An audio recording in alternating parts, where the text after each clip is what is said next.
in this video po is ituturo ko po kung paano po mag-install ng Windows 10 sa Windows 11 po. Then first po, punta po tayo sa Chrome. Then search po natin Microsoft.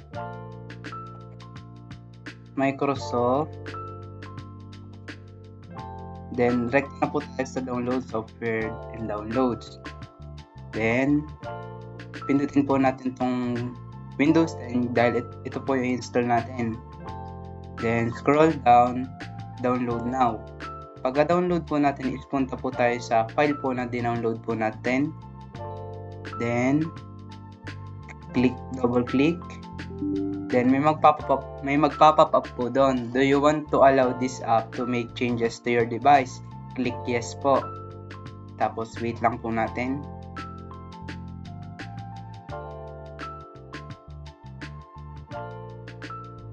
Then scroll down. Basahin nyo po yun, yung mga license and terms. Then click accept. Then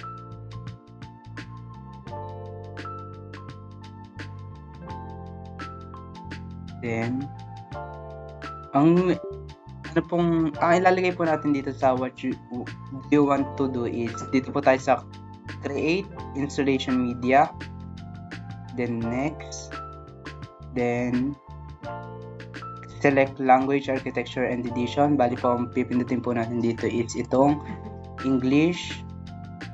Then next lang po. Tapos ang gagamitin po natin dito ay ISO file. Then next. Then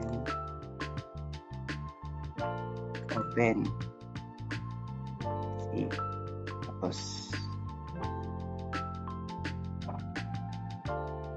wait lang po natin, downloading Windows 10.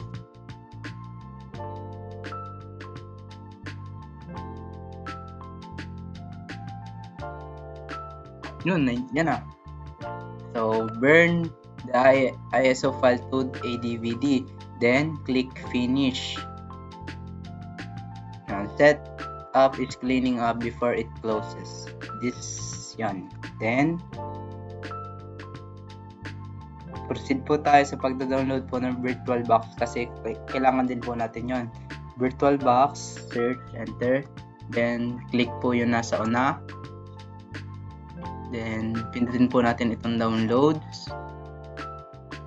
Then, dito po tayo, mamimili po tayo dito. Ang pipindutin po natin dito ay itong Windows Host. Then, nagda-download na po siya.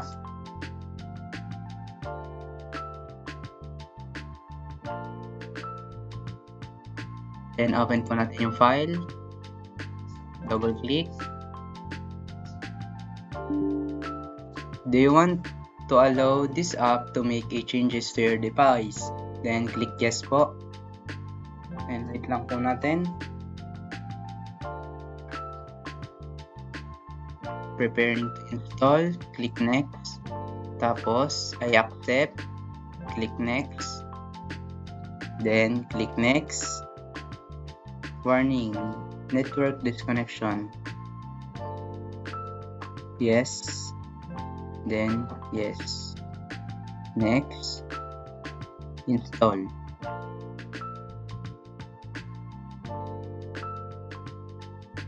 And finish. Bali po, ang gagawin ko naman po ngayon is mag-create po ng Victor machine po. Bali po kanina is nakapag-download na po tayo ng Windows 10 po at saka ng VirtualBox po. So ang gagawin po natin, punta lang po tayo sa virtual application po. Click po itong new. And then lagyan po natin ng pangalan. Name po na gusto niyo po. Ang papangalan ko po is Win10. And then click po itong folder. Make sure po yung folder po na paglalagyan nyo is malaki po yung space niya. Click lang po natin. And then itong ISO image po, ito po yung dinownload po natin kaganina. So ito po siya, Windows, open po. So may makikita po kayo dito na mayroon pong check. Ang nakalagay po, proceed with an intended installation. Ibig sabihin po niyan is yung system na po yung mismo yung mag-i-install. So dahil nga po tayo dapat na mag-i-install, i-check lang po natin siya. Then punta po tayo dito sa specific virtual hardware po. makikita nyo po yung base memory.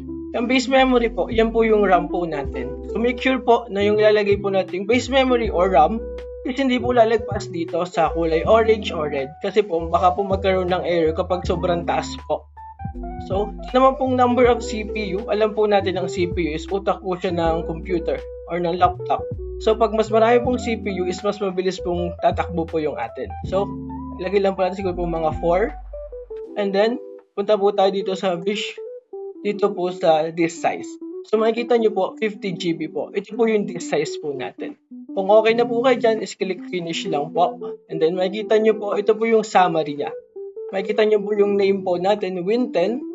Tapos po yung base memory po natin, and then yung processor po, at saka po yung video memory nyo po. So, next nyo pong gagawin is, punta po kayo settings, click nyo po itong system, and then acceleration po. So, dito po sa default, pindutin nyo po yan, makikita nyo po itong Hyper-V po. So, yung Hyper-V po yan is para po mag-run po ng sabay po yung Windows nyo po mismo dito sa laptop at saka po yung i-download po natin. Once na napindot nyo po yan, is click OK lang po. And then, pwede nyo na po siyang i-start. So, dito naman po, papakita po kung paano i-install yung Windows 10. I-show lang po, tapos pindutin lang po. Mag-set po kayo ng language, time, tsaka keyboard. Tapos, next. Then, click na po yung install now. Hintayin na lang po natin mag-set up. Ayun. So, dito po, itatanong po sa inyo kung meron po kayong product key. Since hindi po sa akin tong laptop, pipindutin na lang po natin I don't have product key. Tapos, select po kayo ng operating system na gusto nyo i-install. Ang atin po ay yung Windows 10 Pro. Then, next. Then, i-accept ang license terms. Then, next. Tapos, dito po, papipiliin kayo sa dalawa. Yung upgrade, install window, and keep file settings and application. Then, custom install Windows. Ito po ang ating pipiliin kasi ito po yung advanced. Then, ito po, 50 GB na drive. Then, next. Yan, mag-i-install na po.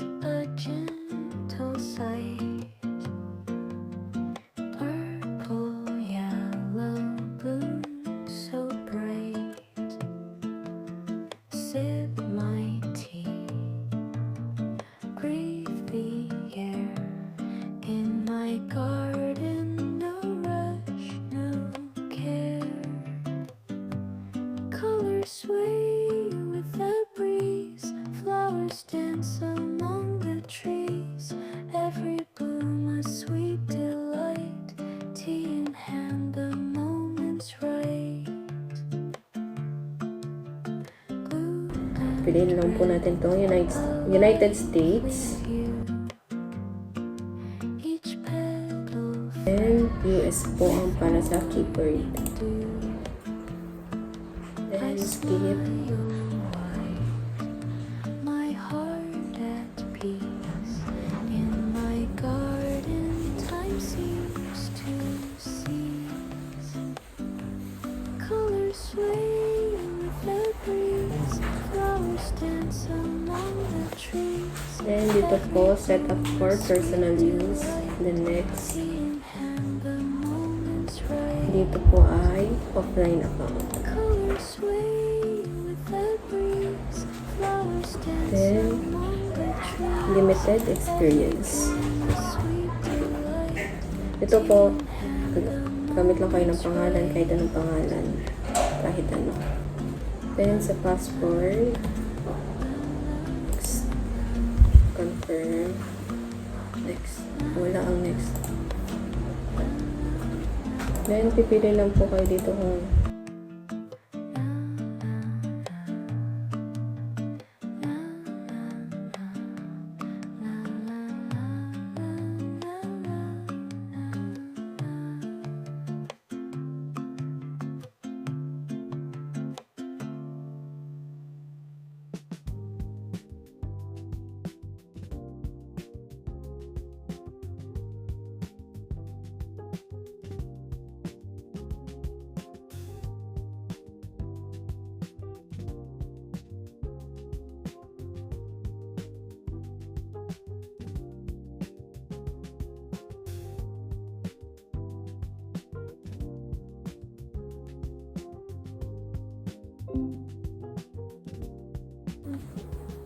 yan. Tapos na po. Na-set up niyo na po ang inyong Windows 10. Kung makikita nyo po, dito po sa window 10 natin, hindi po siya naka full screen. Kaya po nag-download po tayo ng VirtualBox po. And then po, to full screen po, click devices, insert as additional CD image. And then po, click the file.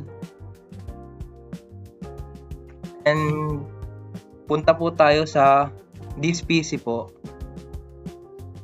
And then po, CD drive, right click po, and then open.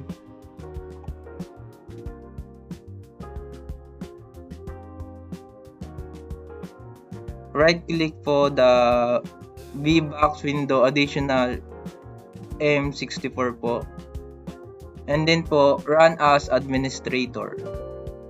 Yes po. And then yes. Next. Next.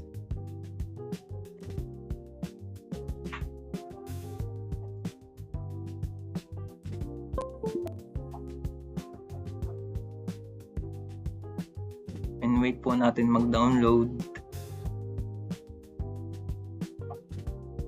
And finish. And wait din po natin siya mag-restart.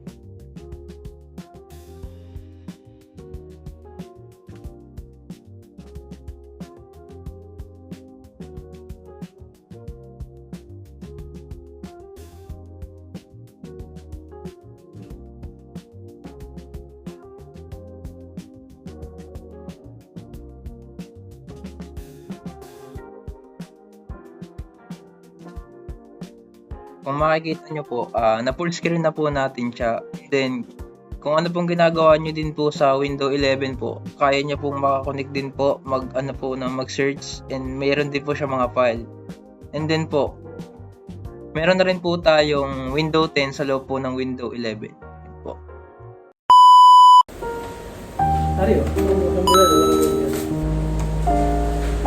Then,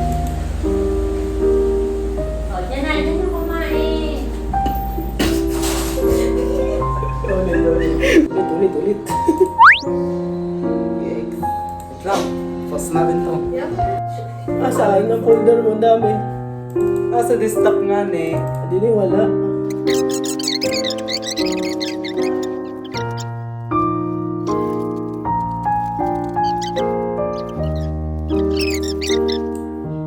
One take. Ulit. Ang dami nalabas with yun. Na yung pagsisiwan po ng ating folder po is malaki po yung malaki po yung pusa sa labas.